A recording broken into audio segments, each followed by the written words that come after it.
اسلام آباد میں موسم بہار کی شجرکاری مہم کا آغاز کر دیا گیا۔ طاہر نصیر کی رپورٹ۔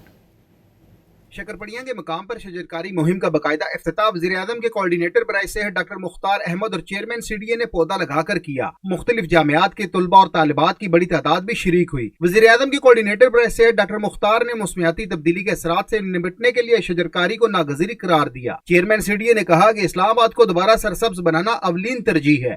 آج یہاں پہ جس پوائنٹ پہ ہم لوگ کھڑے ہیں شکرپڑیا پہ، یہاں پہ ایک بہت بڑی پاپولیشن تھی جنگلی شہتوت کی، اس کو ریموو کیا۔ تقریباً 8743 درخت یہ کہتے ہیں، سی ڈی اے کا کلیم ہے کہ یہاں سے ریموو ہوا، جو کہ آپ کے سامنے ہے، اور اس ٹائم تک یہاں پہ تقریباً 10,000 درخت لگ چکے ہیں۔ ہر سال جو ہے 10 سے 15 لاکھ درخت اسلام آباد کے اندر ایڈ اپ ہو جائے گا، اور اس کو اگر ایچ ای سی اور ایجوکیشن ڈپارٹمنٹ اس کا کچھ نہ کچھ مارکس کی صورت میں اپنے بچوں کو دے دیں تو یہ بہت بڑا کنٹریبیوشن ہوگا۔ شجرکاری مہم میں شریک طلباء و طالبات کا کہنا تھا کہ درخت لگانا وقت کی اہم ضرورت ہے۔ جو نئے درخت ہوتے ہیں they cannot replace the old ones۔